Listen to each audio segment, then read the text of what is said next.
Antes de hablar de lleno sobre la adaptación de 2017, debo hacer una parada en las dos películas de la primera adaptación. La primera de ellas, estrenada en 2005, nos narra los hechos ocurridos tras la huida de Kino de su ciudad natal, su relación con su maestra y el inicio de sus aventuras. Realmente no explica a grandes rasgos las motivaciones de Kino, sirviendo como precuela únicamente de la serie de 2003. La segunda película, estrenada en 2007, sigue la misma línea. Contamos una historia autoconclusiva, en este caso la de una niña que vive enferma todo el tiempo y su deseo es poder curarse pronto para poder salir de su ciudad, lo que se encontraría normalmente dentro de la serie, pero de una manera más extensa. Aunque debo hacer hincapié en que esta película estuvo animada por uno de los estudios más detestables, el estudio Shaft. De primeras cuentas, gracias al característico diseño de personajes del estudio, podemos apreciar tal cambio. Debo decir que, a pesar de todo, hubiese sido interesante ver más de Kino en manos de Shaft. Pero bueno, eso fue lo último que supimos de la primera adaptación animada de Kino no Tabi.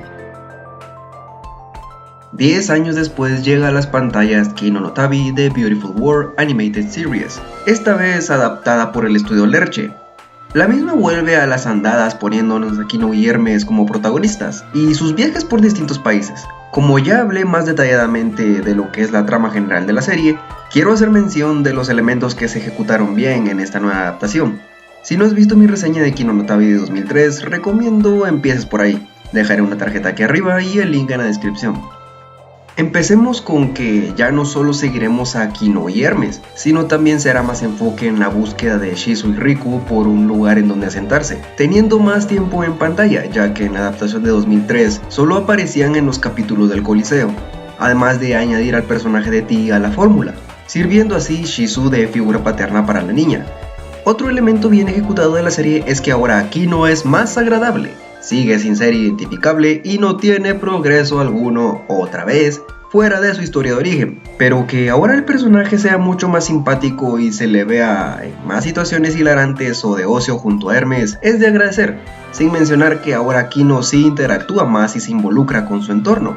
Y terminando con esto, también es interesante haber tenido un poco más sobre la historia de la maestra de Kino por medio de un relato, cuya ambientación en blanco y negro y también sepias funciona maravillosamente.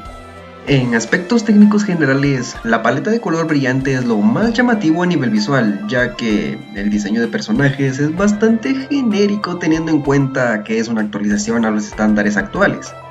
Contrastando la adaptación de 2003, la de 2017 nos brinda el mundo de Kino en su más grande esplendor, haciendo honor a que viven en un mundo hermoso. También se añade a la fórmula de la serie un soundtrack mucho más tranquilo y alegre, contando con temas de inserción joviales, volviéndola así una experiencia de viaje mucho más confortable. El uso del CGI es de las cosas más nefastas en la producción de un anime, sin embargo, en esta serie es aplicado correctamente, en su mayoría en primeros planos muy cortos y planos generales mezclándose con el entorno, volviéndolo así casi imperceptible sin abusar del recurso. Ahora bien, debo mencionar las falencias de esta serie, empezando porque se vuelve una serie mucho más mundana, dejando por un lado esa ambientación hostil e inhóspita de la primera adaptación, por una más amable y cálida. Anteriormente mencioné que es agradable que Kino se divierta y sea más querible, pero a fin de cuentas hablamos de un personaje que en iteraciones pasadas ha demostrado ser un personaje frío, ya que ve antes por ella que por los demás, y esta adaptación la ablanda demasiado. También es debido mencionar la introducción del personaje de Foto, una chica que en su capítulo nos es presentada como una esclava, que tras liberarse de su esclavitud conoce a una motoparlante. Un capítulo que no finge prácticamente nada, siendo preferible que se hubiera brindado otro capítulo con Shizu y Riku. Y hablando de ellos, se vuelven interesantes al tener más metas y motivaciones, cosa que hace que los quieras ver más a ellos que a Kino y Hermes. Y eso no estaría mal si la serie no se llamara Kino no Tabi. Es el caso en el que los personajes secundarios terminan opacando a los protagonistas. Y para finalizar, debo hacer las respectivas comparaciones con los capítulos que la versión de 2003 y esta tienen en común.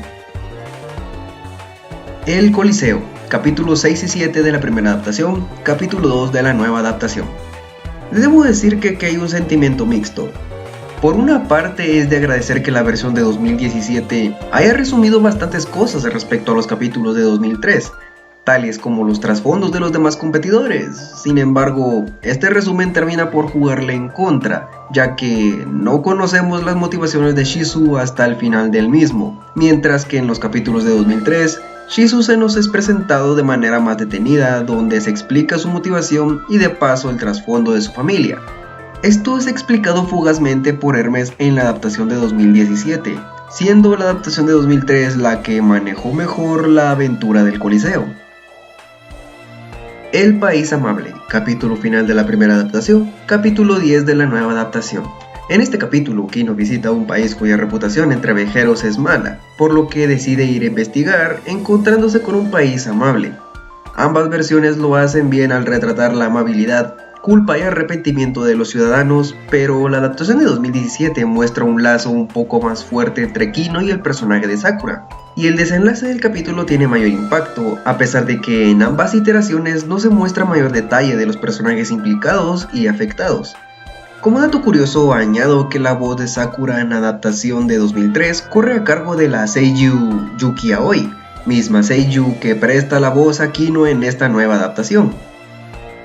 Finalmente, El País de los Adultos, capítulo 4 de la primera adaptación y capítulo 11 de esta nueva adaptación.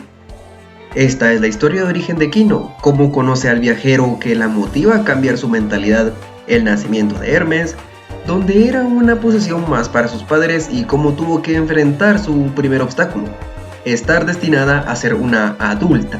No hay gran punto de comparación entre ambas adaptaciones, las mismas se toman sus licencias, pero a fin de cuentas cumplen con presentar una sociedad con una mentalidad equívoca respecto al verdadero significado, valor y diferencia entre ser un niño y un adulto. Ambas versiones son interesantes de ver. En conclusión, Kino no Tabi de 2017 es un raro caso ya que cubre las falencias de la adaptación de 2003, pero falla en lo que la adaptación anterior destacaba.